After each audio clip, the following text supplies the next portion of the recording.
you all for coming to the public debate. The topic that we're going to be debating today is that incremental legal approaches are the preferred avenue for advancing the goals of animal liberation. And we have two sides for the debate. On the proposition side, that will be in favor of that resolution, we have the President of United Poultry Concerns, Karen Davis, as well as national debate scholar R.F. Afshar. And then opposing that, taking on more of a animal liberation front approach using direct action, is the assistant coach of the debate team, Trevor Reddick, and novice team member, T.J. Buckfred. And they will be opposing that legal changes are sufficient. And so there'll be about, the entire length of the debate takes about 45 minutes. There'll be cross-examination period between them. And at the end of the debate, we'll be opening it up for public question and answers where you can ask, any side, how it is that you feel about and things like that. And something that we ask audiences of the public debate is that most people enter in with sort of an idea of what they think, are our legal approaches successful or are direct actions preferable? And so if you have that in mind and listening to the debate, figure out how much the sides sway you. Did your position change by the end of it, or do you sort of reaffirm sort of the same sort of belief? And so a lot of times in public debates, it's not necessarily about winning or losing, but the way that the individual sides are able to express their opinions and sort of be able to have a better holistic view of the understanding. So with that being said, we'll open it up for our first opening proposition speech, which is Karen Davis from the President of the United Poultry Concerns, and she'll be giving a 9-minute speech. So, thank you very much. Thank you, Joe. Well, I apparently have been represented as representing an incremental approach to animal liberation. Am I correct? Yeah, more or less, yes. Incremental, governmental, yeah. Well, okay, I'm going to start out by, first of all, telling you who I am so you know. I'm Karen Davis. I am the founder and president of a national nonprofit organization called United Poultry Concerns, which I founded 25 years ago in 1990, at a time when even some prominent people in the animal advocacy movement told me that I would never succeed in making an organization that focused on chickens and turkeys into a successful organization. But this is our 25th anniversary, and I can tell you that one of the first things I discovered in starting United Poultry Concerns officially in October of 1990 is that there are many people who care about chickens, just as there are many, many people who care about animals. Some people don't know it yet, but our job is to help them to know that they do care, and to find those ways to enable them to reach into that part of themselves where they truly do care, and that they can translate that caring into behavior that will make a difference for animals and make their own lives and our planet better. Now, when I started United Poultry Concerns in 1990, promoting the compassionate and respectful treatment of chickens, turkeys, ducks, and other domestic fowl, we knew that we were going to be both an intellectually oriented organization, and we were going to be a boots on the ground organization. I've been running a sanctuary for chickens since 1985. I started 5 years rescuing and rehabilitating and caring for chickens 5 years before starting United Poultry Concerns as a national organization.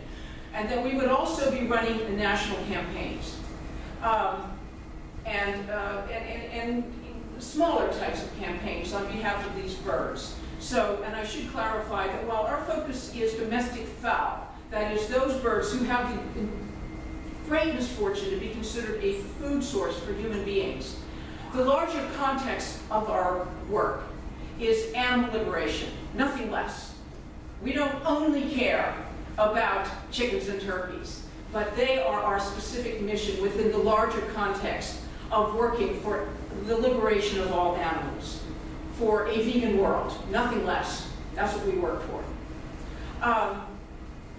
I worked on 2 campaigns that our organization launched in the early 1990s that I'm going to tell you about, and through talking about these campaigns, I can give you an idea of where our organization, United Poultry Concerns, stands on incremental versus, well, all or nothing, I guess, approaches. I don't consider it to be either or. We do not take the position that it's either incremental or it's all or nothing. The 2 campaigns I'm going to refer to are One, how many people know, for what it's worth, that even though poultry, birds, represent 9 out of 10 animals slaughtered for food in the United States, they are not covered by the so-called Federal Humane Methods of Slaughter Act? How many people know that? So the largest, far and away, the 9 out of 10 animals who are being slaughtered for food in this country are not covered by something so minimal and nominal as the Humane Methods of Slaughter Act. Now, despite disagreements amongst various segments of the animal advocacy movement, I decided that we were going to undertake a campaign to try to get legislation that would include birds under the Federal Humane Methods of Slaughter Act. Now, as we always made clear in all of our publications, press releases, articles in our magazine, Poultry Press, which you have the latest issue of in your hand right now, in all of our talk radio interviews, you name it, and congressional testimony, because I did congressional testimony on behalf of this legislation.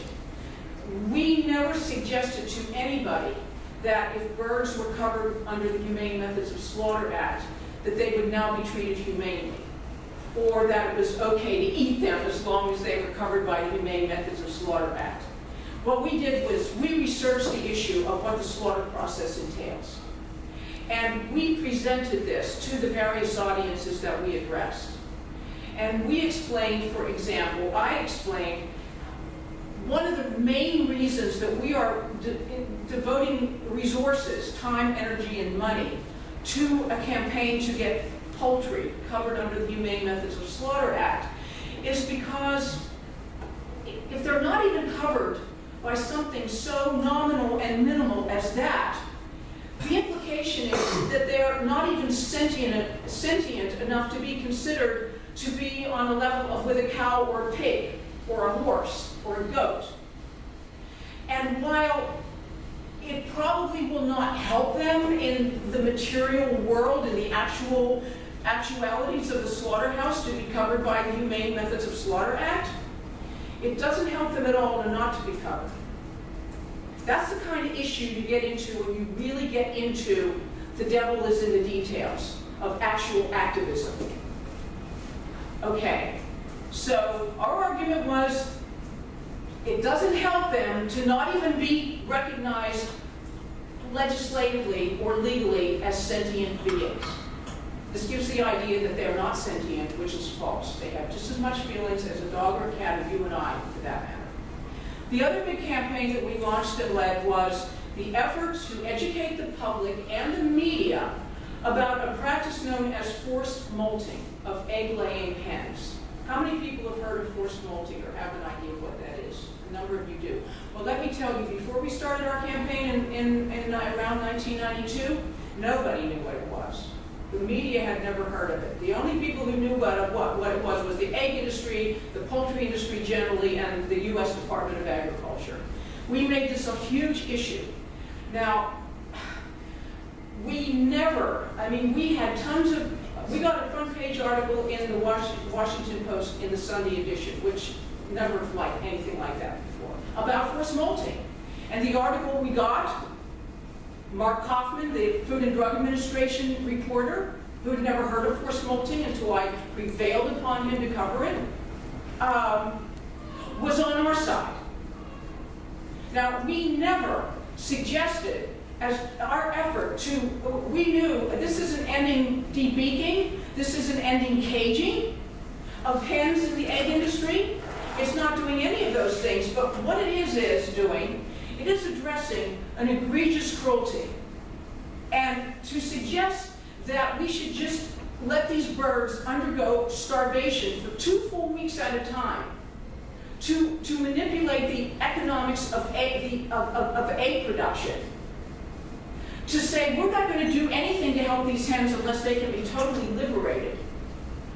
I would never, ever suggest that any one of you, if you are in the total hell that these birds are in, would say, if I can't have total liberation right now, I don't want any liberation at all. I don't want any act of mercy at all if I can't have everything. I don't think there's a person in this room who would ever say that if they were in a situation where a burnt-out cigarette would mean everything to them, where a moldy crust of bread would be clutched with gratitude. So we worked as hard on the forced molting issue as we ever had. And again, I don't have time to go into how we had a bill in California. Of course, it didn't pass because the chicken industry got in there and talked about how it was humane for the hens and everything. But here's the thing. I'm very concerned about how campaigns are crafted. I'm concerned about the rhetoric that is used and about the truth and the lies that come into a campaign. And I have seen campaigns waged by, let's say, animal welfare organizations where outright falsehoods are being used as a campaign strategy. And this has been one reason why our organization, United Poultry Concerns, has often been very leery of, if not outright rejecting, getting involved in certain campaigns, because then we're under the umbrella of the lead organization who is telling the public that if this or that happens or is made a law, codified into law, that then the animals are going to be treated humanely, and all kinds of like phony assurances about how and it'll help the workers and it'll make the food supply safer. See, again, there's no time to really go into this except to say that we did in our forced molting campaign make it clear that forced molting was so destructive to the birds' immune systems that it was a major cause of Salmonella enteritidis in eggs, which affected the handlers and consumers of eggs. We said that, but what we never did was say that this was a reason why we were trying to end forced molting. We cited it as a reason showing that these birds are so traumatized by being starved in their cages for 2 weeks that they actually develop such an infestation of salmonella that it is transferred through their eggs to consumers. But never did we say if forced molting was ended that it was okay to eat eggs. Never said anything like that. You don't need to craft a campaign and tell falsehoods or try to get people to care by making it sound like it's not about the animals, but it's really all about human safety and human this or that. Well, anyway, thank you, and I hope I'll have more chances to say more about that. Thank you.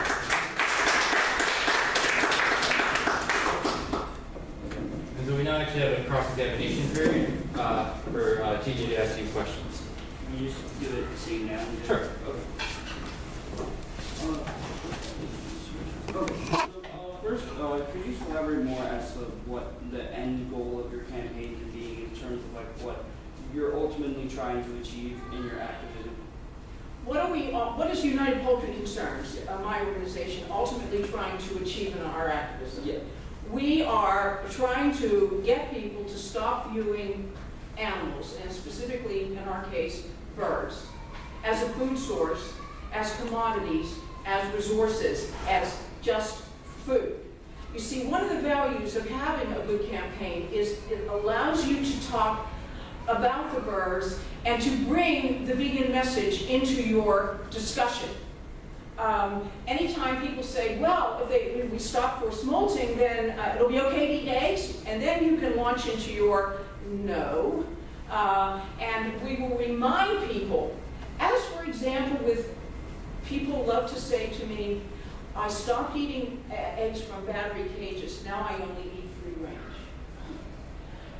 And I want to tell them, and I do tell them, that's great, but let me tell you some more about free range. By the time we're done talking, it's like they understand that free range is a euphemism. They now know about the slaughter. They know that the male chicks are still going to be ground up alive as soon as they're born. They're going to learn that the birds are still debeaked in most cases, that the slaughter, the transport, all of these things. You have to use, you want to use your campaign to focus on the campaign, but to advance people's understanding through the campaign to a larger understanding of what you're really about and what you're trying to accomplish. So how does furthering and like calling for humane, getting poultry listed under humane methods of slaughter act and like striving for equality, how does that actually accomplish changing people's mindset? Because you're doing an extensive amount of writing, you're doing radio and sometimes TV interviews, you are being covered in all kinds of articles, and there you now have created a platform for advancing your views in the public forum. That's how. Okay. So does everyone, I think it came clear in your first answer, but so everyone doesn't really react to your message the way you would probably like them to, right? I mean, the public probably isn't as receptive or understanding of what you're trying to say as you probably want them to be, right? People are more receptive than we realize. Okay, we have to craft our message in a way that is going to make more people receptive. People differ. People might reject you the first time they hear you. Maybe they read an article in which you describe like how horrible forced molting is, right? Okay, they read that. And that's something, when you hear about starving an animal, people are receptive to that. Then maybe they hear about a big salmonella outbreak. Then things start to come together configuratively in their heads so that you are part of what is advancing their understanding of why it would be better to get animals off our plates and into our hearts. Don't you think it's a problem, though, if when they're going through that chain of thought, the thing that they focus on is, oh my God, I might get salmonella, and my children might get salmonella, and the people I love might get salmonella, that's why we need to stop it. Don't you think if that's probably one of the more common conclusions that people are going to go to because they're not as familiar with the literature as your group would be, don't you think it's an issue if that's the conclusion they draw rather than we should stop forced molting because of how terrible it is? No, that's not my experience. My experience is that you are responsible in large part for how people are going to respond to your message. Okay, we have agency as activists. In fact, if we don't have a sense that we are agents, then we're never going to be good activists. When you describe what hens are going through, sitting there in their barren cages with no food for 2 weeks, imagine what it would be like, I say to people, if somebody locked us in this room, and this is an image that I use all the time talking to people. Imagine if you're in a room with several friends or whatever, a whole crowd, doesn't matter, and somebody shuts the door on you. See, the industry would say things like, oh, well, hens choose not to eat when they're sitting on their eggs and all that. We won't even go into that. But I'm saying, it's one thing if I choose to fast. If I decide that for political or spiritual or dietary reasons, I'm going to not eat. That is a totally different experience than if somebody shuts the door. And I don't know if I'm ever going to get out again or I'm ever going to eat again. That's trauma. That's terror. That's different. And people are sensitive and intelligent enough to understand what it would feel like for a chicken to suddenly be locked in a cage in which she can't even spread her wings or ever take a step on her own legs and now not have any food to eat. People get it. Thank you. Thank you. So now we'll have our first opposition opening speech by Trevor Ruddock. Hello, everyone. First, I would like to start by discussing what direct action is. Direct action is an often misunderstood term, and it has an unfortunate reputation of dramatic zealotry. Yet in essence, it is often quieter and more powerful than the stereotype. To act directly is to address the actual issue of your concern. If you're working against hunger, it might simply be giving someone a meal. If you're working against homelessness, it might be taking over an abandoned house and making it livable. And if you want to end animal cruelty, it might include, among other things, removing and liberating animals from laboratories and factory farms. Direct action is often used to describe a wide range of activities designed to bring attention to a particular issue. And it also often involves actions against the law. Direct action differs from symbolic protest action, i.e. lobbying someone in authority to change their policies, specifically because it doesn't require the cooperation of authority to be effective. Direct action activists believe that the situation we face is so serious and the changes demanded so massive and dire that the only solution is for people to take the future into their hands and physically halt further animal cruelty and suffering. Our fundamental issues with incremental legal reforms are first that animal love interests. For example, PETA's campaign to get McDonald's and other fast food chains to adopt Temple Grandin's handling and slaughter methods did not do much to change the actual issues occurring within these factory farms. Reformism cannot help but to function within the paradigm of attempts to make an inherently violent system a little bit less violent.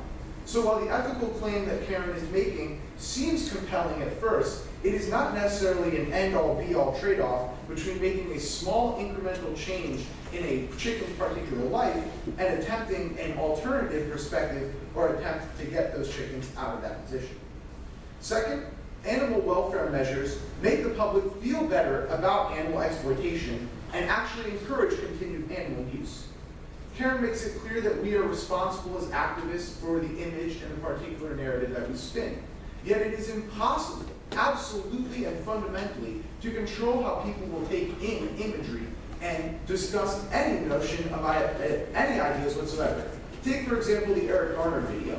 One person will have a completely entire interpretation of events and a scenario and take entirely different connections and understandings of police brutality, racism, etc. from them. Specifically, in regards to animal welfare activists, it is clear that people who have avoided animal foods because of concerns about animal treatment are many times returning to eat them after they are told by animal welfare organizations that animals are being treated more humanely. Ironically, animal welfare reform may actually increase animal suffering as it inevitably increases demand and thus production of meat products, meaning more animal deaths. This is an empirically proven phenomenon. For example, in Europe, veal consumption has increased as a result of regulation about the confinement of veal cows. Or, for example, when PETA called off its Murder King campaign against Burger King, when they committed to reforms like taking 20% of their pigs out of gestation crates, which the Humane Society of the United States indicated would increase productivity and increase producer profits. Now, Karen gives a good example of how people can cling to ideas like salmonella and resolving that as an issue as a reason that they feel more comfortable eating something like a free-range chicken or eggs that come from free range. Again, Karen makes it clear that this is an incremental process, but how many times can you overload someone with information that they will continue to skew and take in different ways? It becomes inevitably an issue that reformist policies cannot hope to address the fundamental relationship that a lot of humans have with non-humans, the assumption that they exist on a lower plane. Third, animal welfare does nothing to eradicate the property status of animals. Animal welfare standards are generally linked to what is required to exploit animals in an efficient manner.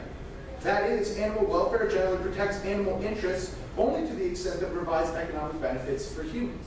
While Karen is quite clear that that is not what her group attempts to do, inevitably people grapple on to the things that make sense to them and to the ways that they can want to rationalize the world. Lots of people, for example, when faced with the overwhelming evidence of global warming and climate change, refuse to believe it simply because it denies their understanding of what a just world is. It literally violates the possibility of them being able to understand it ethically. Now imagine a human who sits there every day, bacon, bacon, bacon, thinks of non-humans literally as a food source and nothing other. Think of it 400 years ago. It would be impossible to rationally explain to a slave owner that their slave had some sort of humanity. And we also take issue with the attempt to try and give some animals an idea of humanity. For example, some may grasp onto the idea that chickens are included within the Humane Slaughter Act to understand and justify other animals that are not on it as something that are not access to this humanity. A particular salient example is Bartholomew de las Casas' debate about the justification of Native American slavery. And the decision was found that Native Americans had a partial access to humanity, while on the other hand, blacks did not. And thus, anti-black slavery was able to start because others were justified as having an access to humanity. The same thing can be seen when people come to conceptualize things like chickens as having a particular humanity that something like a rabbit may not. This also gets into the question of hierarchizing sentience. How can we understand what is so close to a human's form of sentience? This kind of falls back into a form of species. Fourth, we believe that it is a zero-sum game. Every second of time and every cent of money spent on making exploitation more humane is less money and time spent on abolitionism. Direct action can achieve legitimate results and meaningful interruptions in areas like exploitative animal testing, where such testing is due to interruptions because cause becomes cost-prohibitive to the point of need for alternatives. Lastly, little bit about why direct action is good and can lead to necessary ethical changes. To be clear, we are not endorsing violence toward any persons or beings. Life is valuable, and that is the fundamental assumption that I believe we all come from. However, the question is, how do we raise a new viewpoint and comportment for these institutions that obviously necessitate the deaths of millions of humans and non-humans every day? The question we must ask ourselves is property worth as much as a non-human life? Is it worth $1 million? Is it worth $1 billion? We believe that through a rational ethical paradigm, direct action can and should be the justified, viable alternative to legal action. As Dr. Stephen Best explains in 2011, critics of legal direct action tactics labor with overly romanticized and idealistic views of human nature, believing that species supremacists can be converted through appeals to their compassion, humanity, religion, and reason. While a small minority of animal exploiters can be changed through education and moral persuasion, the vast majority are ideologically and economically wedded to violence against animals. Direct action critics rely on the equally naive model of political struggle, which assumes that democratic systems are sufficiently pluralistic and receptive to appeals for justice and rights, that activists can defeat the economic and political monopolization of power held by corporations and powerful special interests. Enlightenment is itself not enough for moral progress to advance. It never has been and never will. It is thus the case that throughout modern history, moral progress has occurred not through civilizing the elites who then voluntarily relinquish or broaden their power, but rather through one kind of force or another: protests, demonstrations, boycotts, and property destruction.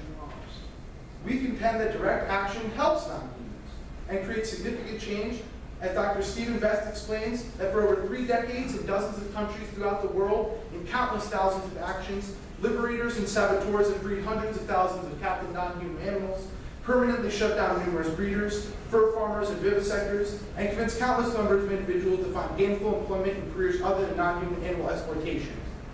And while some will argue that these are short-term fixes for long-term issues, direct action, especially through the costs that it causes economically, and especially the moral and ethical claims that it brings up, means that when direct, collateral, and ineffective incidents, such as all the direct actions that have occurred, these tactics of economic sabotage can definitely be considered successful and the objectives fulfilled.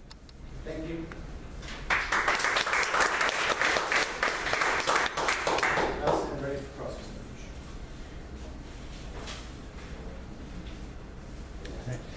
Yeah, so now we have a cross-examination period where Karen will be asking Trevor questions. Okay, well, one thing you said, Trevor, just a minute ago, I think it was about civil rights, and you said that what's changed, for example, what led to civil rights in this country were boycotts and direct actions. But one thing that finally culminated from all of these direct actions were laws, Voting Rights Act, the Civil Rights Act, laws that actually required that people cannot act according to their prejudice, whether they're prejudiced or not, that they could not discriminate anymore. So certainly passing laws, and we know that from following what's happening to African Americans in this country today, as the same as with women, that nobody has yet achieved full liberation, not even close, but it has been incremental, getting a little here, a little there along the way, mainly through legislation. Okay, so I think that brings up a couple important questions about, first, direct action as a necessary catalyst for these kinds of legal changes. Legal changes might be insufficient, but they come about perhaps as a result of these kinds of engagements where we force people to ethically completely renegotiate the way they think. But more important than that, I think that also begs the question of some of the efficacy of these legal changes. If we look at the rollbacks that have occurred in voting rights since the 1960s, you can see that these legal reforms and things like poll taxes, voter ID laws, etc., are all workarounds that are constantly found in order to keep the same oppression system around. And as you've indicated, there's been almost no progress in terms of the way that society treats the black people in society as a result of these kinds of decisions. So it might prove to the point, I think, maybe to the inefficiency or ineffectiveness of a legal agenda to promote rights. Why doesn't it also, then these failures of complete liberation and justice, why don't they all point to the failures of direct action, as well as the legal efforts? Sure, absolutely. I think that what we can point to is, first, a radical rejection of the relationship that society has forced upon us, i.e. the human, non-human binary, and by refusing to participate in the kind of structure that attempts to force a relationship that says we can give something a little bit more humanity in order to access it, by rejecting that paradigm itself, we say that we think that it proves its efficacy in and of itself. The lives that it's able to save by the direct decisions and the changes that are made in the society as a whole because of these direct actions is a positive. So like when a laboratory gets shut down or a slaughterhouse is unable to open its doors anymore, we think those are empirically good things that happen because of direct action. And what about when another slaughterhouse just pops up somewhere else? Because we're always dealing with hydrous heads when we're dealing with animal issues particularly. Absolutely, and I completely agree with that. I think when you have things like constant direct, like this also gets back to our zero-sum argument, right? If we're able to invest more money into these direct actions and we're able to continue shutting down these laboratories, what happens is inevitably insurance costs and other things overwhelm the productive capabilities of these businesses, and then they're forced to shutter. And so what I think we can do is continue to use direct action and more potently refuse to engage and play on the field of power and instead engage and use our own power and our own mobility to create the change that we want to see. Good. Thank you. We will now have the proposition rebuttal, which is by Arif.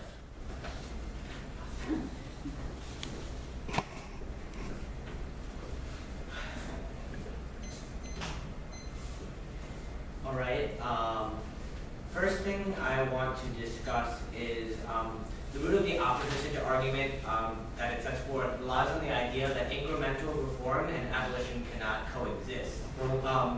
And their argument rests on the notion that advancing for improved conditions on non-humans shall in turn provide benefits to exploiters who cease to make the public more comfortable with the consumption of any products by killing and exploitation of animals. An important answer to this issue can be found in the works of Bruce Friedrich, who is currently the Director of Advocacy and Policy for the Farm Sanctuary. In a piece he wrote to the Huffington Post in 2011, he stated, "But it's not just a basic respect for animals' demands that we support improvements in animals living in dying conditions. Such reforms also move us toward animal liberation, the ostensible goal of the abolitionists." Think about the countries with the best animal welfare laws, such as India. They also have the most animal rights activists. Let's talk a little bit about India, and we talk specifically about incremental change and how it can lead toward animal liberation. India right now is currently 40% vegetarian, and that is over 70% of the world's vegetarians just come from India, who also has the world's second largest population. They have recently been in the spotlight for their dedication to animal welfare reform. India banned keeping dolphins in captivity for performance, as well as testing cosmetics on animals. While it is true that vegetarianism has been a major part of Indian life since many of its ancient religions advocated no harm to animals, it still holds true that the percent of vegetarians in India is increasing, despite the fact that the percent of practicing Hindus is decreasing, which shows that these reforms is not necessarily a cultural issue there, but it shows that incremental reforms has helped change the mind of certain individuals and help move them toward becoming a vegetarian, becoming a vegan, and help toward abolishing these, working toward just abolition. And I also want to talk about Peter Singer, a professor of bioethics at Princeton University. He also discusses the discrepancy in the idea that reform makes people more comfortable with eating meat. As much as abolitionists discuss the importance of tangible evidence in deciding what is the best means in which to attain animal liberation, there is no evidence to support that more people have begun eating meat in response to animal reform policies. Most of them like to talk about the statistics of gross production of meat and animal byproducts. But what that doesn't take into account is population growth. There was a recent survey done by the Vegetarian Resource Group. It was a study commissioned, and it shows that from 2009 to 2014, the percentage of vegetarians in the U.S. doubled. Even though there's no way to show whether it is due to abolitionist movements or whether it's due to reformist movements, it shows that reformist movements haven't hurt, and it shows that they don't need to be mutually exclusive. The idea of a zero-sum game can be a little ridiculous, especially on thoughts of ethics, such as animal rights. We need to take into consideration that there is not just a little level of more or less money. The third thing, ethics, is based ethics from the beginning of time has had influence on how people consume things. And then I also want to spend a little time talking about slavery. An interesting thing about the slave analogy that a lot of abolitionists use is that it refuses to talk about how emancipation. Emancipation was actually only brought through by the idea of moderate reform. Basically, let's see. The way it worked was back in the election where Abraham Lincoln was elected, there came this idea through slave abolitionists that although immediate abolition was out of the question, they sought to fight out any smaller fight they could find. If a true abolitionist is unelectable, could we at least elect Lincoln, who is a moderate on abolition but is with us at heart? And that proved to be the right choice, as it led eventually to the Emancipation Proclamation. And I just want to bring up in the end the idea where basically we can't forget about the animals that are suffering now. That ends up being the main point that abolitionists refuse to contend to. It's right now, currently, there are animals suffering. And if we can help ease that suffering in the meantime and lead toward abolition, they're not mutually exclusive. It can be successful. Thanks.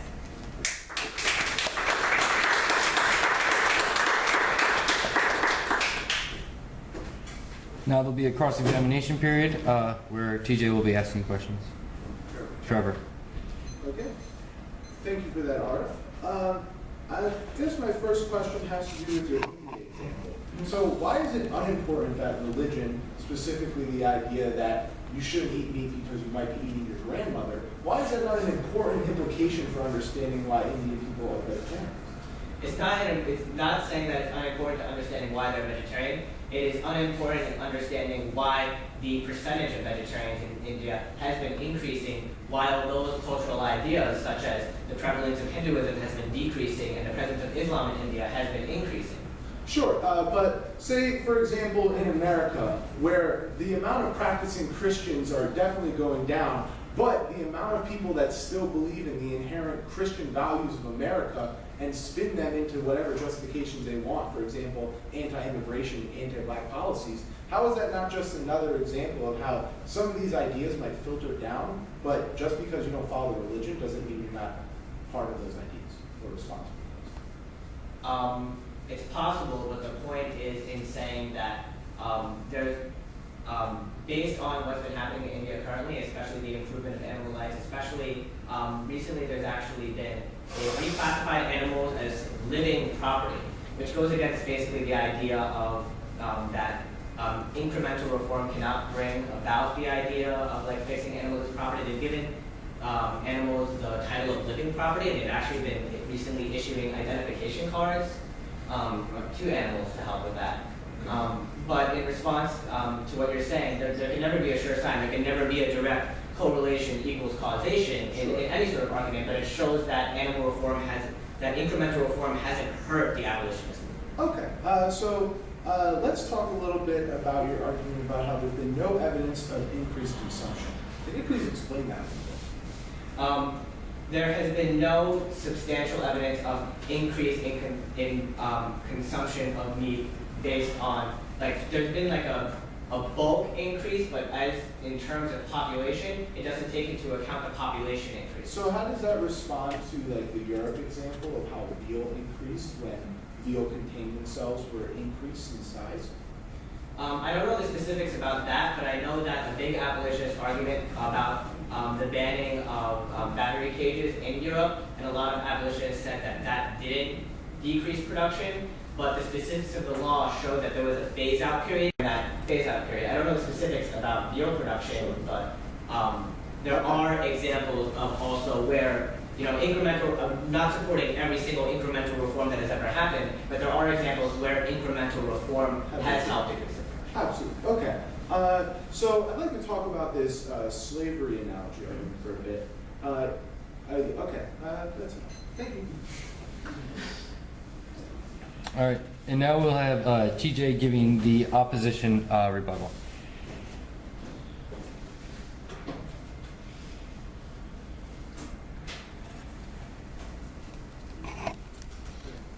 Hi everyone. I'm going to be answering the arguments that are just made. One of the first arguments was saying that reform and direct action can coexist, that they are not inherently separate. And so we made the argument that that reform can move towards liberation and can have liberation as the end goal. But the problem with that logic is reform only moves in one direction. Reform serves to make bad situations better. So when we attempt to, for example, with molting and with the cage sizes, when we are attempting to make cage sizes better and stopping problematic practices, the question that is never addressed is, for example, with the cage sizes, the question is never addressed is they shouldn't be in the cage in the first place. And even if that's our intention, the world and the public never goes to that step. They see the cage sizes get larger, and then the question is over. They never take the next step. We see that with civil rights movement and with the emancipation that are brought up. Even if these incremental measures were taken, the next step of the argument and the next movement that was needed by the public was never taken, forcing it underground and forcing it to just be among academics like we currently have. And now he also makes the argument that there's been no sign that reform has led to meat production. However, Trevor brought up how in Germany veal production actually was increased and veal consumption was actually increased because incremental changes were made in the veal industry and within reform. And this is the heart of our argument, because every time we make slightly better changes and we make circumstances slightly better, people feel better about the situation. They feel more comfortable eating veal because, hey, they're not being treated as bad. But that doesn't get to the fundamental question of they shouldn't be eaten in the first place. It's not a matter of whether or not they're being treated properly. However, that's what the conversation always comes to, and we never get to have that next conversation. Whereas the problem is the focusing on changing people's minds is not the correct step we should be taking. We should be focusing on changing people's actions. That's where direct action steps in, because even if we can't change people's minds fully, because as we've talked about, people will always be concerned about salmonella, and they'll always be concerned, as Trevor said, eating their grandmother instead of actually concerned about eating cows. What we can change, though, is we can shut down factory farming, and we can shut down laboratories actually by physically doing protests and by actually making so that factories can't operate. So even if people want to eat meat, they can't eat meat. So changing people's minds should not be the first focus. It should be a matter of changing their ability to do things, because I think we've shown that changing people's minds is not always possible, because Trevor brought up in his first speech about how the Eric Garner situation shows that people from different backgrounds and people from different circumstances view that situation differently. And there are some people, there is just an impossible gap to breach to show people in our society that eating meat is problematic, and seeing people as not above animals. That is not a step that we're going to get to. But what we need to do rather is force them to change their practices through actual action. And Mark also brought, again, going back to the issue of emancipation, the problem with that, and again with the civil rights, is that is what allows the cementing and the perfection of slavery, because then once that issue is dealt with, the issue disappeared from the public and forgot about how the prison system then became the new form of slavery. But that issue was never actually addressed by the public, and that is the only way and that just disappears as an issue and makes slavery invisible, which is fundamentally worse than than when it is in the public, because then it is not a public issue. However, when you have people like John Brown arming slaves and causing rebellion in southern states, that sparks a huge conversation, and that is something that can actually change the way that people think. So when you ask whether or not direct action is actually better, I think it's very clear, because direct action has practical consequences. We do it directly. We're actually causing change. Instead of hoping things will get better in the future, direct action forces them to happen now. John Brown forcibly armed the slaves and forcibly was trying to get rid of slavery, and that was able to spark the conversation that the proposition wants in the first place. So even if that conversation is good, direct action does it better, and we're the only ones who can practically change the system that we live in. Thank you.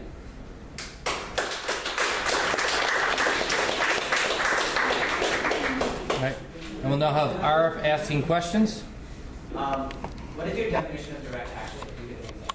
Yeah, so More than one example. yes. Several. So our definition of direct action, as Trevor talked about it earlier, is to address issue directly, to address the issue, an actual issue of your concern. And so to take an action that, yes, without appealing to power, so actually moving towards the people you are, the creatures and any movement that you're trying to help. That is what direct action is. Instead of trying to appeal to power to change things, you actually change things yourself. And doesn't direct action actually fall into the same trap that Reformism does, in your sense, where you talk about the civil rights movement, where there was direct action as well, but yet again, as we're talking about here, how anti-blackness has receded back into purely academics. Doesn't direct action fall into the same trap? Because wasn't direct action taken as well? Yeah, see, the problem is then that legal action that was taken stopped the direct action. When that legal action was taken, like for example, the civil rights movement, that stopped all the protests, that stopped all the activism, and it shut it out from the public sphere. And so the problem is even if direct action leads to legalization, what we're saying is that direct action needs to continue, and legalization only prevents that from continuing. So I have to ask, so you're saying you would think that the world would be more advanced in this country for African Americans if there had never been passed a Civil Rights Act? Is that what you're saying? Well, what we're saying is there hasn't actually been any progress. We're saying that it is an accumulation of discrimination, and even if it has changed forms, it has never actually practically changed the way that it takes place. All right, I have a question. What right now is, in the social sphere, what is being dealt with perfectly? Who has the perfect rights right now? And I'm saying that in the context of, wouldn't it be fair to say that isn't there always, is the process over? No, 1 minute. Isn't there always going to be more and more issues? Has there ever been a time where someone has stopped and been like, okay, this social issue is good now, we need to stop discussing it? Well, what we're saying is even if that's not happening in discussion, practically that's what happens. So when people start ordering veal again and start making veal again in Germany because reform is happening, even if they're not saying, oh, this is totally good now, it's still allowing people to justify to themselves to practically that they're justified in buying veal because the conditions are better. So this is not perfectly. So is there an example of where abolition has caused this perfect social change? Well, we're not. Yeah, we're saying we can close down factory farms and laboratories, and that's something that we can actually do to stop this from happening. Well, how can you do that? Tell us. I mean, let's lock the doors. What? Sometimes people burn them down. We're not defending the violence. We're not defending property attacks. But we are saying that these have been viable and useful ways to achieve the ends of animal rights activists. Are you familiar with the cycle of socialization and thus the cycle of liberation? I mean, if you like to. The cycle of socialization basically talks about how there are multiple levels when dealing with creating change, where there's the individual, there's the institutional, and there's the socio-cultural level. And basically,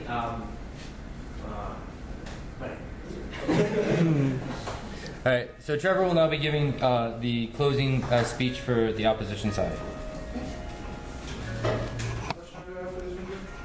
2 minutes? 2 minutes? So why is Trevor? Because you get the opposition also starts.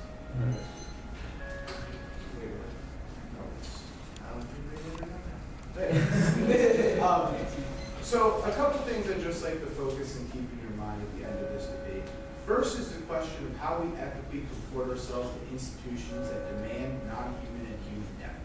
We say that functionally, in order for this kind of liberation movement to happen, it cannot rely on the benevolence of the oppressor. That has never worked historically. We have given you empirical examples of the effects of anti-blackness throughout history. How there has been changes in the way that anti-blackness functions, but never once has there been a colorblind world in America. And never will there be, as long as we continue to function within the belief that by simply giving people certain rights or saying that they can achieve some sort of humanity, that we will be able to do that. And unfortunately, that's what people end up taking away from animal rights movements. Like, for example, getting chickens onto the Humanely Slaughtered Act.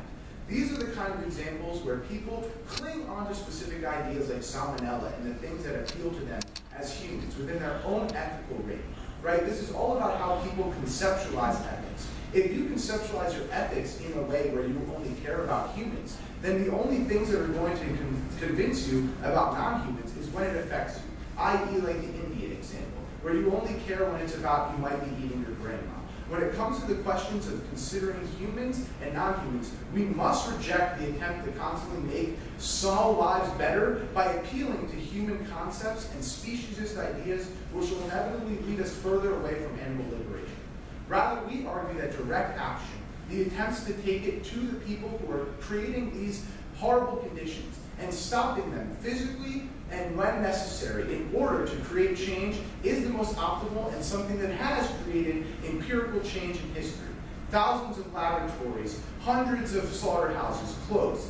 Yes, the proposition may be correct that other slaughterhouses open, but there's never a chance for us to question why they could exist in the first place as long as we appeal to legal paradigms. Thank you.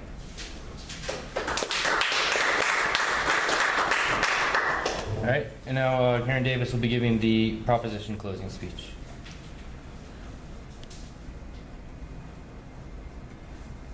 Well, I believe in looking at each campaign on its merits. I believe in taking a situational approach to each campaign and evaluating it as best we can.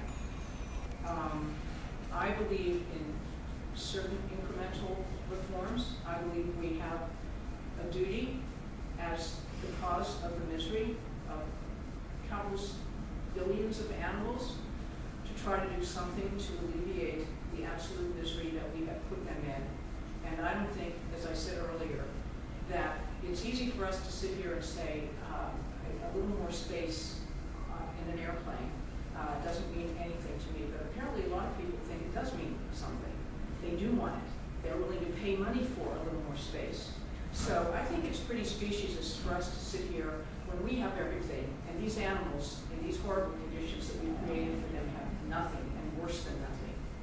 I think it's very speciesist for us to say that, well, I want my comfort, and I want this, and I want that. They should have nothing, nothing, zero, less than zero, worse than nothing. Absolute pain and misery until we're all free. How this is going to happen, and we can talk abstractly until doomsday about, and for every animal it's virtually, for all billions of animals every day is doomsday and worse. We talk about direct action, but our organization isn't opposed to direct action at all. And I should say this too, in case you're interested.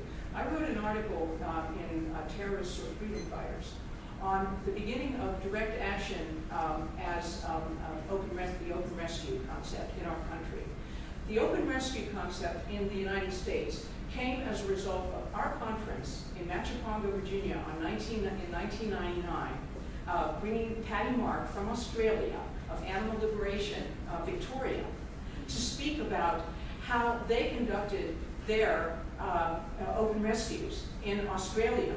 That was what led to the Compassion Over Killing and HSUS and Mercy for Animals and all the organizations that are have now modeled their investigations on the Patty Mark model that she presented for the first time ever in this country at our conference in June of 1999. So one thing I want to say is I think it's a mistake to say that this strategy or that strategy and not to have any sense of nuance or complexity. And I think that in our effort to gain animal liberation, we have to have a real sense of the complexity and the difficulty of what we're dealing with. We cannot just deal in abstractions. Once you become an animal activist, and you're really into it, then you begin to understand how really complex it is, and how difficult it is to formulate campaigns, and how difficult it is to reach people in the various places they are in relation to other animals. So if we think for a minute that this is going to be a simple matter of closing down slaughterhouses and burning down laboratories, that's too simplistic, or it is simplistic. We have to have a more nuanced and a more sophisticated and more complex sense of what animal liberation really entails. Because we're looking at a global phenomenon here. We're looking at an historical relationship amongst our species and all other species on Earth throughout cultures throughout the world. There's an idea among some animal activists that it's just industrial capitalism that's the culprit. These people, with all due respect, don't even have a clue of the historical relationship between other cultures, other religions, ancient religions, and behaviors throughout the world, throughout history, and throughout the earth. Okay, the more you learn about the human relationship with other animals, the more you understand how deeply embedded the problem is within our species, and the huge, huge difficulty that we face as advocates for animals and animal liberation. So to stand here and say, well, it's either this way or that way, or we either stand for so-called animal liberation, but we're not going to do anything to help any animals who actually exist in this real world. I think that is speciesism. I think it is counterproductive. I think it is naive, and that's really naivete is the kind of construction I can put on that attitude. Again, when you're out there and you're saying that, oh, if we have this reform, then then you can eat these animals, and then they're not going to be suffering as much. I mean, a lot of generalities have been presented here. Generalities that laws simply shut down direct action, and that as soon as people hear that you're trying to work on some kind of reform to make life less miserable for a chicken or a cow or a pig, that therefore they automatically only think about themselves and whether they're going to get salmonella or campylobacter or whether they're not going to feel better. Again, it is much more complex than that. There isn't just one human monolithic being that we're talking about out there.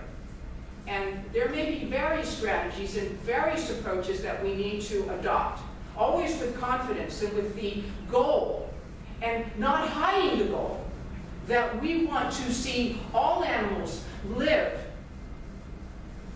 in a way that they evolved in nature to want to live, that they would choose, if they could choose, free of the imprisonments, both rhetorical and physical, that we have imposed upon them. We never hide that goal, but we can paradoxically have that goal and espouse that goal publicly and still relate that goal to trying to help the poor souls who are in total agony in the here and now. I submit to you that it's very important to not think in terms of pure either or, because I don't think that's going to liberate animals, and I don't think it's going to liberate humans either, or I should say humans or other animals either. So, thank you.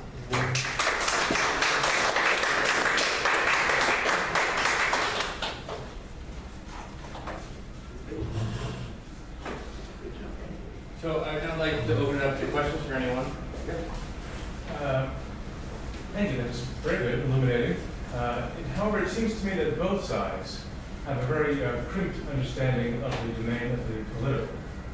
And that it's a better understanding of the political is necessary for achieving animal liberation. That is to say, those who speak about direct action fail to recognize that premature action, that is action which may liberate a few animals in immediate context, may serve to alienate large numbers of people upon whose liberation will rely. Moreover, the idea that Karen points out that closing down one slaughterhouse or one farm may simply allow for the creation of another one takes place and ultimately achieve nothing.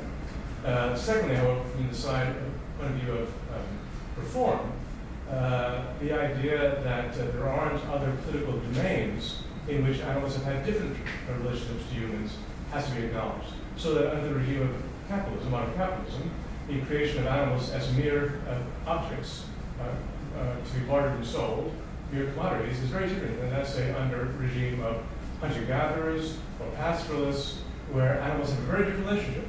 And they are conceived, there seems to be among, say, people who live in hunter-gatherers who practice animism, a kind of free flow between humans and animals that has led to a very different kind of relationship between humans and animals. So in other words, there has to be acknowledgement that action, political action, has to be taken, that means the struggle over power in the domain of the public.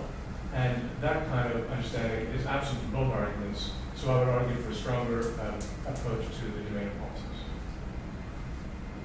Well, one thing I'll say about the hunter-gatherer paradigm, I would really urge people to go to my website and read the article I wrote called, the name of it right now. It's a critique of the deep ecology, environmentalist ethic and movement, and which has kind of romanticized the hunter-gatherer. I'm not describing anything to do with Okay, well, one thing I'm saying is that the hunter-gatherer model always focuses on the man, the hunter. There's almost nothing ever you hear about the gatherer. It's always, we're the predator, and the animals are the prey, and you never hear anything about gathering. No, you're describing just the opposite. Tim Ingold and Bird, I forget the last name, various people who study hunter-gatherers in the past, as well as in the present, will describe just the opposite regime, whereby hunting is a small part of the diet of hunter-gatherer peoples, and when hunting does occur, it's a big deal, it's a big dramatic thing where a few people are involved, it happens rather rarely, food is distributed among a wider number of people, and that there's never any sense of excess, and the relationship between the hunter and the hunted is much closer, and therefore to hunt and kill is a very fraught activity, meaning that it's done quite rarely. So rather than being focused upon the male as a big hunter, in fact, in those studies of hunter-gatherers, is emphasis upon the gathering role of women, particularly, also the women's participation in the hunt, oftentimes. Their role is distributing the fruits of the hunt. So I don't think it has that understanding at all. And it's not from people who do deep ecology, it's from long histories of anthropological work about, so these are not, we're not talking about cracks here. Well, I just think we have to be careful about romanticizing any past as some kind of a golden age compared to the present. I just think we have to be careful about that. This isn't just the past, there are still Well, and the hunter-gatherers in the present too, because when you really get to look at some of these cultures, they're not as, there's not as loving a relationship, a flow of nature and all that as the rhetoric would suggest. To address your points, first, obviously, I'm going to hope that one of us is not going to implicate that our direct action is going to have some radical backlash from the public. I would hope that the other side would bring that up. But I completely agree with you that there's a very fine line that you have to draw between understanding the direct effects you want to have of the action you're taking as compared to the potential political backlash that you might receive.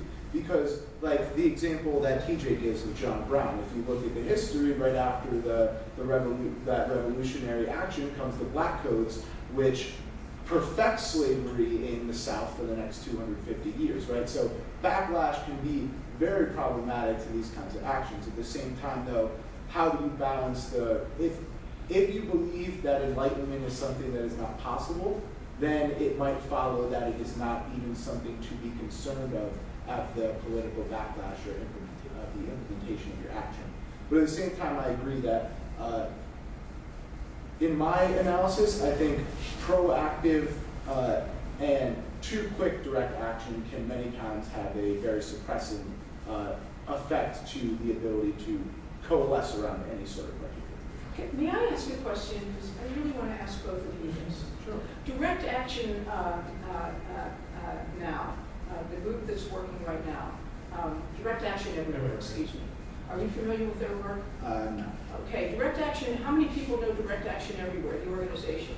Okay, one of the things that they are doing, we just had a representative of their group speak at our Conscious Eating Conference in Berkeley 2 weeks ago, Brian Burns. And we're very supportive of their work. Okay, what they do is they go into restaurants and they go into supermarkets and they announce that this is not food, this is violence. And they stand there and they confront consumers.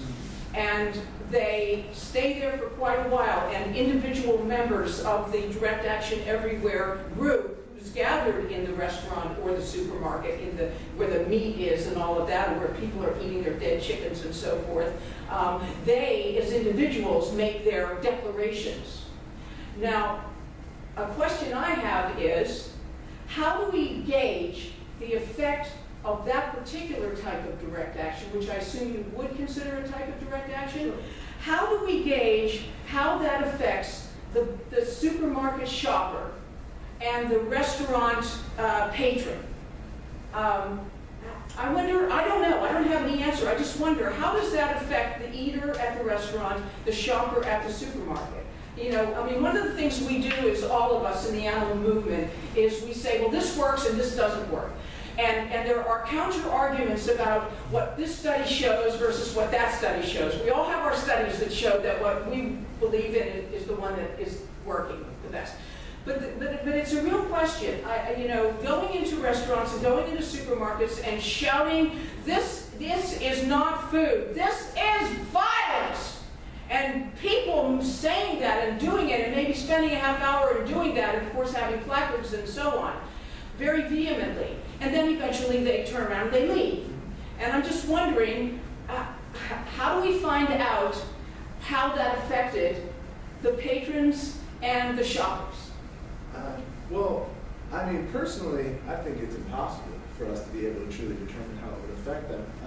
But I think that, in my own personal opinion, I completely find that to be a valuable exercise, because I don't know if you by chance ever read Roland Bleicher, but he has this particular argument that he makes about poetry in the Berlin Wall, and he discusses how East Berlin poets were able to write this poetry that was able to transcend the wall and created some sort of artistic movement between people. But there's no way for you to ever draw a direct line between, say, running in there and saying this is violence, and somebody deciding the next week that they're going to stop eating meat or stop eating like eggs and milk, right? But it could have been a very big influence on them. At the same time, it could influence 5 people like my friend Orbeck over here to go and say, I'm going to eat steak only for the next month because that was a horrible offense to me and my meat eating and consumption of beliefs.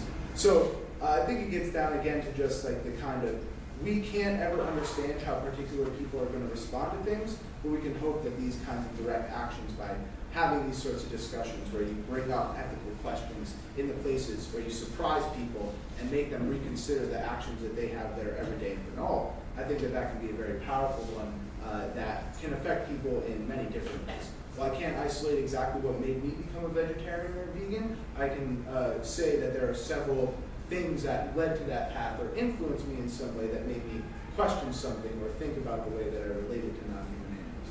So I think there's, I agree with you also, Karen, that a lot of this debate misses, and you as well, that misses a lot of nuance that has to happen in this. I feel like the nuance is almost impossible to fit into this like 45-minute to hour-long discussion. But what I hope that we got out of this, which I found very enlightening, was just some of the larger arguments that go down and some of the ways that people draw theoretical lines, and also how some of the theory that we engage with in the animal rights movement can actually be parasitic to engaging in the larger political sphere, because we sit around arguing so much about things that might not have as much political consequence. violence or political effectivity, because we're too busy stuck on trying to draw a defining line between this abolitionist position and this abolitionist position versus this liberal position and that liberal position, when Karen was making a good argument that many times it's contextual. It's entirely up to the very specific moment that we're in and what is the most politically efficacious. So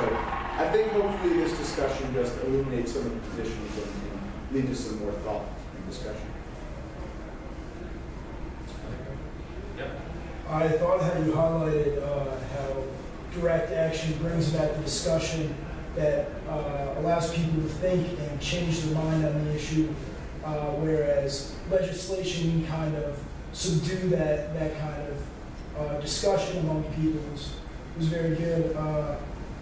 But I'm wondering, is there any situation where legislation has not been involved and just direct action is allowed to kind of take its course throughout the movement without being kind of brushed under the rug? Because it seems like, let me continue, it seems like legislation is usually the end goal for a lot of groups, because it kind of serves as a base point from, it changes the discrimination or the whatever they're trying to change. It changes it, hopefully it lessens it a little bit, and from there we can continue. So has there been a point where maybe direct action just continued with call that revolution. force?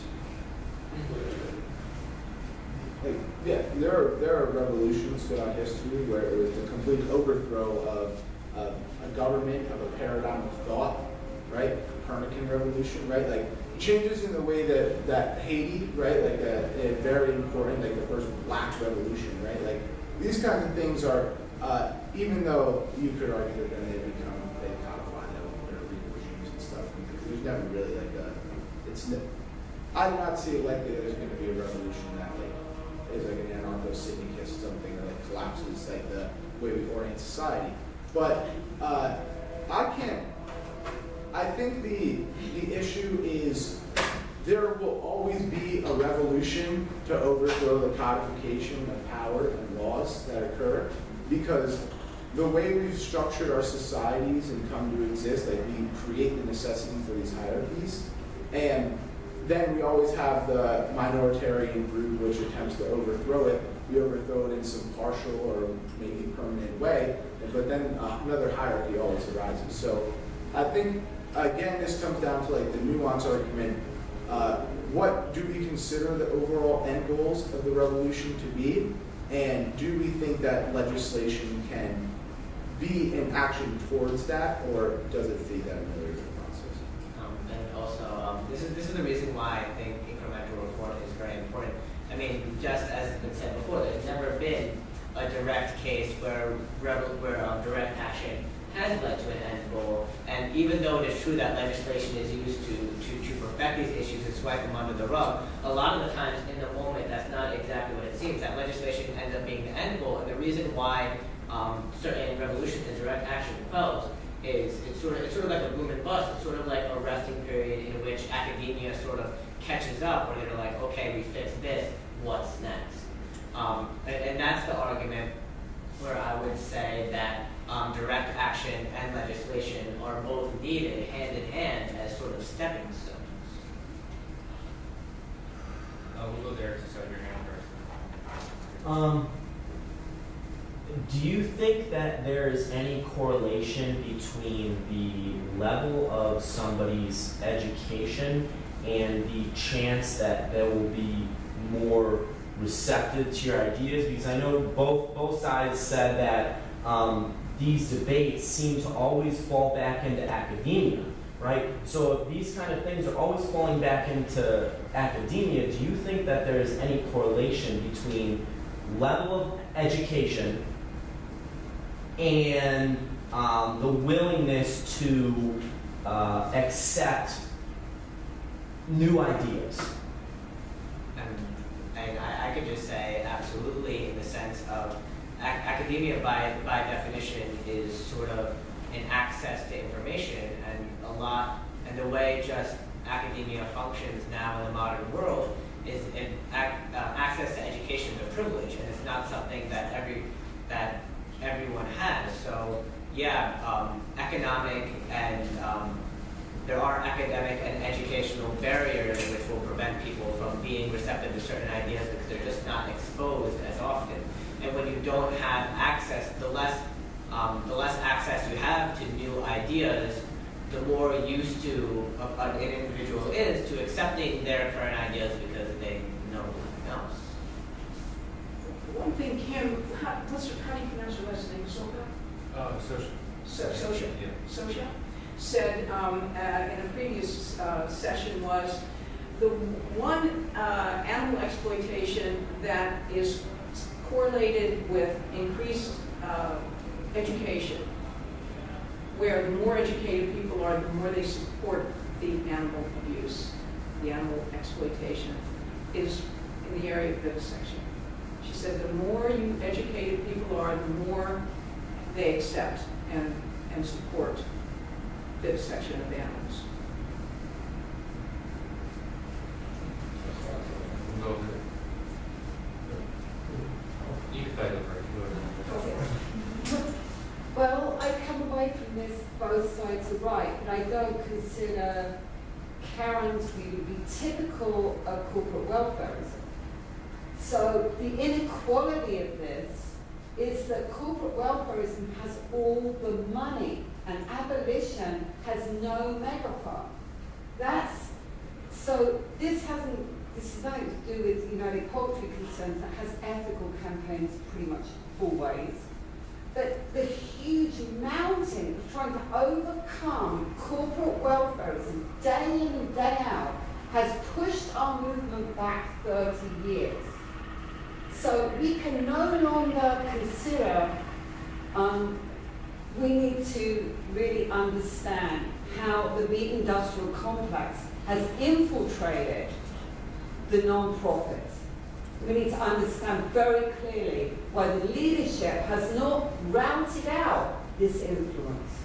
Because you give them $30 to go in money and they get their careers and they continue round. No, this cannot continue, and that's why more people are going towards abolition, because they've seen this happen. But the way Karen presents is with total integrity. Yes, she's seizing the view. Yes, she's doing exactly the right thing. And she's not on that side, actually. I don't know why she's put on that side, because she's not. It's very, you're dealing with someone with total integrity. But she's not in the majority, not with the corporations. And actually, Karen United Poultry Concerns did not sign on for enriched cages. And that was torturous for them. How many of all these groups signed on to that? 90%? 90% of animal protection activists signed on for cages with chickens? Outrageous. I mean, we should be just going berserk. This is what we worked for 40 years. So these motherfuckers can sign away all the money and all the donor money, which is working class people sending in their $30, their $40. This is what you do with it. So you can go around the world so you make those stupid victory strategies. I'm not going to speak. Well, we not only didn't sign on to the legislation, the proposed legislation that would basically have enshrined enriched, so-called enriched cages, as opposed to barren cages for hens used for egg production. But I took a public stand through our magazine, Poultry Press, through countless alerts and articles, and I asked you to do an image of the screaming hen that we ran on the cover of Poultry Press, and we created a whole web page. And we did research into what enriched cages really mean. You read to educate the movement about why we did not feel that this was a step forward, this proposed legislation. So we took a very proactive stand on that. Because the money, you quoted Bruce Friedrich, that's where the money is. So you took a huge hit by that very courageous stand. Well, I should just to make one more statement about United Poultry Concerns. Back in whenever it was, the late 90s, when Whole Foods announced a compassionate, what do they call it? Compassionate animals slaughter campaign, you know, compassionate animal slaughter, whatever. And we were invited, all the farmed animal groups particularly were invited by Peter Singer and the publicist with whom he was working to sign on to this compassionate animal standards for Whole Foods. We and the group that was then, we were the only farm animal group that didn't sign on. We and they. You know, we were very clear about that, but there's no way we're going to sign on to anything called compassionate that involves cruelty. It's all about cruelty, including killing. Yeah, and also I want to talk about how our debate didn't really fit the definition as to what we were necessarily arguing. We have to be careful with the labels we tend to put onto each other, because even a very famous abolitionist, Gary L. Francione. I'm sorry about that, but he talks a lot about how Reformation and abolition coincide, and it's funny how what he said really vibed with what who did I talk about? It really went with what Bruce Friedrich said, but at the same time, in certain ways, I've got to talk to you. I'm just too hard. No, but in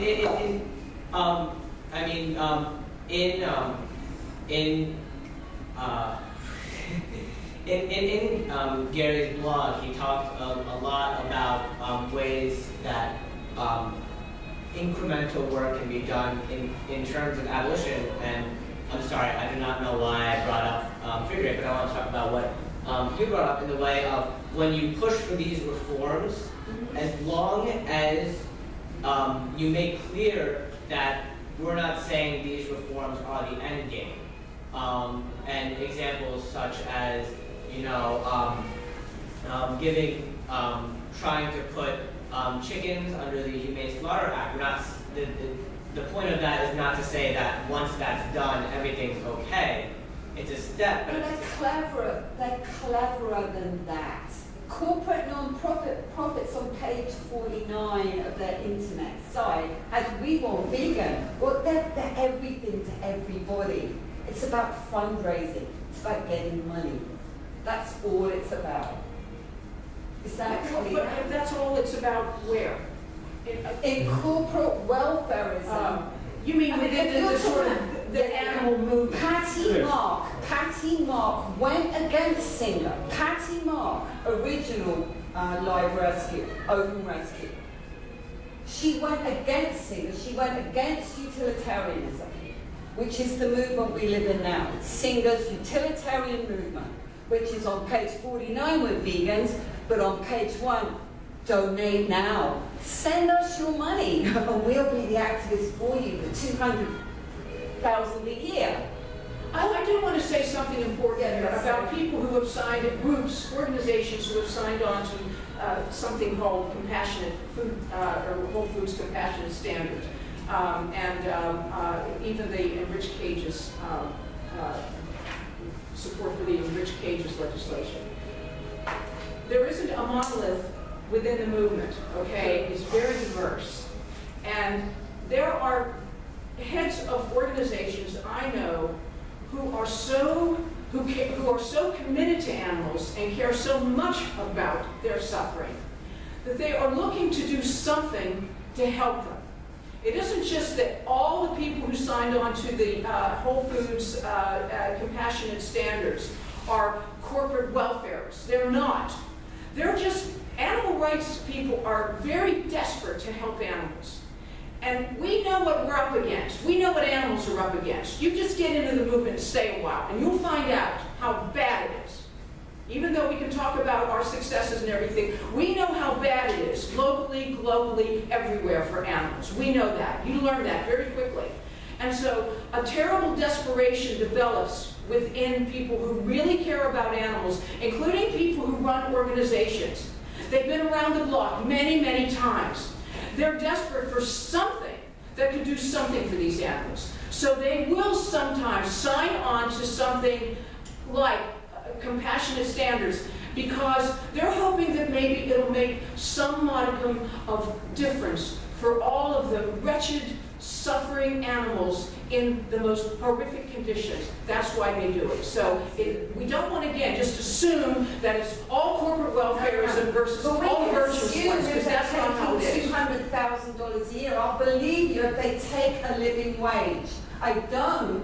This is where I draw the line. If someone's taking 200 grand, 150, 75, they know. You can't have a great career and say, oh, I'm so distraught and I have to sign on for compassionate happy foods, meat, exploitation. We need to take the money out. With any sort of political struggle, where's the money? Where's the money?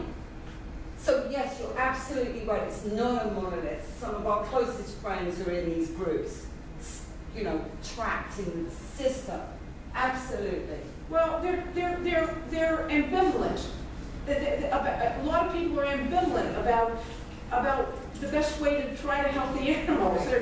They're conflicted about it. Justifiably. If you're taking 200,000, you're not that conflicted. Well, the question is, what is the practical way of getting rid of those salaries that the large welfare groups are receiving? The board has to be activists, not the meat industry. That's a good start.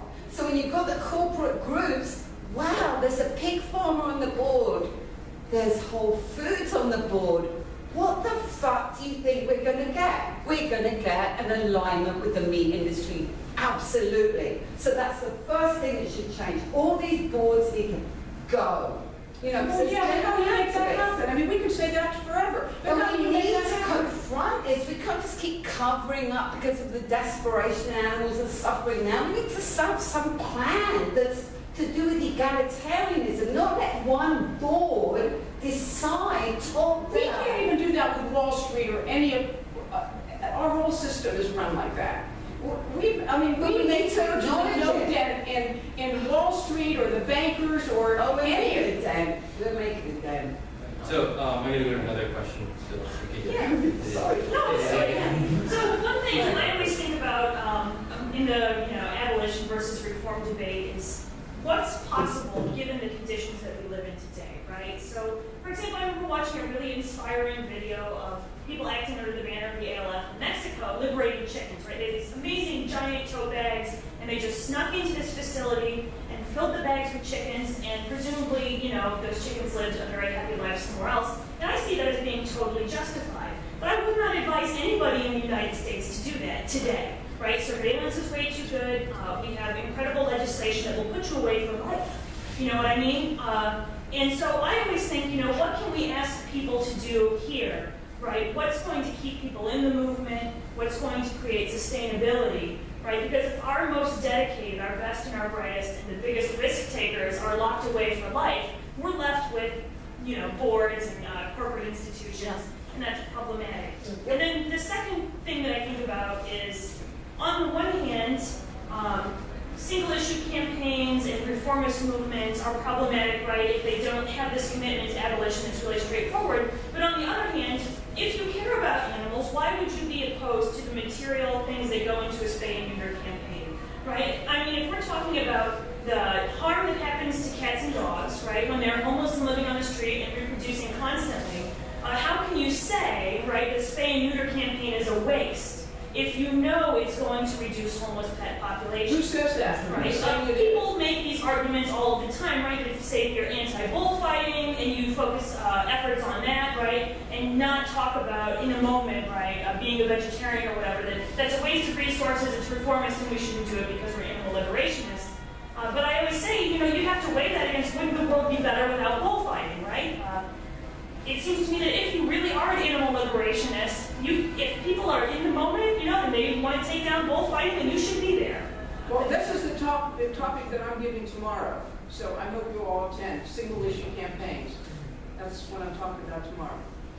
I just wonder if you, both sides wanted to comment on either of those concerns. the essence of wisdom to decide what campaign is worthwhile, is really going to save animals and advance the movement, as long as you keep your eye on the prize all the way down the road, which of those actions is going to work and which one is going to be detrimental. The argument is that certain welfare campaign simply justify the continued exploitation of animals and bring profits to organizations like Whole Foods and others who are benefiting from the death of animals. So it's I guess, a strategic question in each case. I think it's not bullfighting, it makes sense. Spay-neuter campaigns make sense. Other ones may not. Well, again, every war has its campaigns, its skirmishes, its battles, right? Things are big pictures are made of specific components. You have to be able to focus on something without losing the sense of the context. But you can't, and I'm going to talk about this tomorrow. You can't just step over an animal who's suffering at your feet and just say, well, to people, will go vegan. Give them a vegan and ignore the animal at your feet. You can't just say, well, forget about the whales because what about the elephants? Or forget about the elephants, what about in human social justice issues, we wouldn't just say, well, forget about this, let's say the homeless, I'm just giving an example, in Brooklyn, let's say. Because we're just about going vegan, being vegan, and vegan's supposed to mean total peace, justice, and all of that, right? So are we really going to ignore a homeless person or the homeless situation? Are we going to really ignore spousal abuse, child abuse, and say to people, forget about this and that situation, they're just individual situations. Things are even worse over here or in this country, et cetera. But just, here, go vegan, because that's a solution to all of the abuses and the injustices. We can't, that's not going to work. That is not the way to go. Time for one more question. One thing that I'm having trouble reconciling is it seems that the left side, which is advocating incremental change, is advocating a process for change, whereas the opposition is promoting a type of change, that being direct action. And to me, it doesn't seem like the two are mutually exclusive. And what I'm wondering is how someone who's advocating direct action can deny that that is only just a part of incremental change as a whole, because something that Josh said before was that what example of direct change has ever amounted to real change? And then someone said, you said, sir, well, that's revolution. But even revolution isn't a solid moment that happens. And so a revolution itself has increments. So I'm wondering how someone who advocates direct change can oppose incremental change.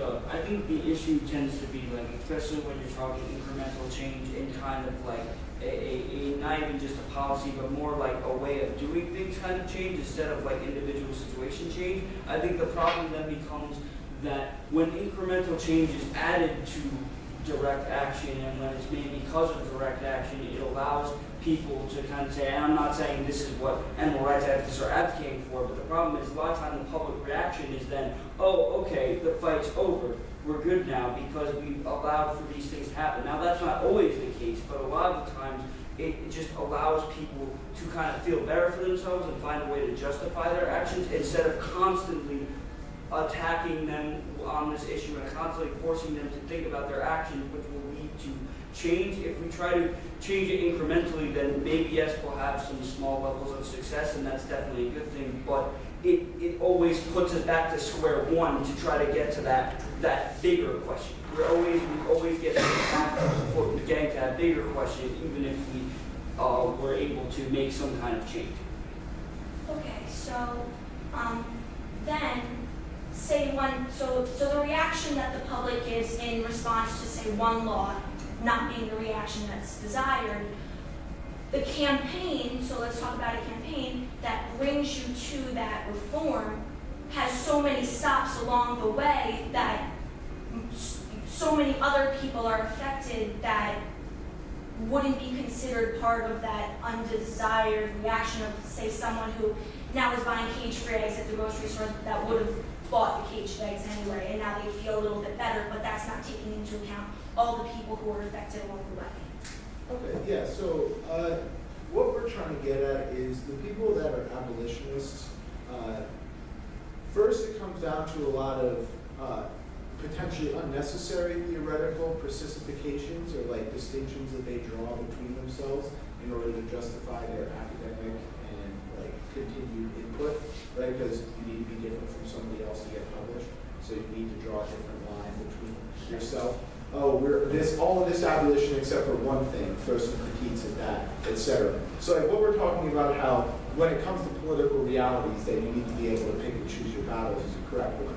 But the argument that we're trying to forward is just as the examples of how things like the Civil Rights Act or emancipation were attempts to try and ameliorate these social effects of anti-blackness, that what it does is it simply masks and changes the form of the things that we have as social and like cultural foundational beliefs. And what Karen is speaking to when she's saying that, I think it kind of speaks to people eventually say the amount of speciesism or the amount of like hate towards or like lack of care for non-humans rises to such a foundational level within humans that the attempt to try and legislate how we treat them in some more humane ways does nothing to change the relationship and fundamental way we think about them.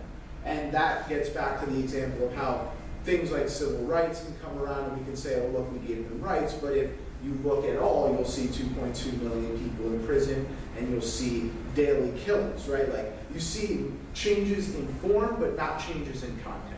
And so that's the ways that people justify their abolition arguments, that inevitably, if like power and codification and like hierarchies are inevitable, we must demand a change to a new world. So like that's when people are willing to say all or nothing, when they are willing to be very pessimistic about the possibility of illegal action producing some sort of change that they think is viable or worthwhile.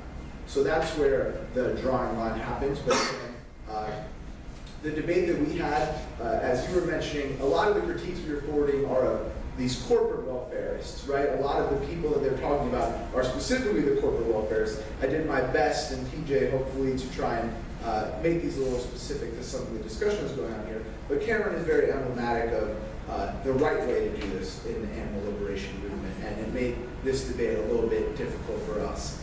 Because when I was reading all the critiques, I was like, okay, we got some good arguments, and then I read a lot about United Poultry Concerns, like, oh shit, we don't have any arguments. I was like, because they're doing literally everything, all the recommendations that are being required by these arguments and stuff, but we try to do it.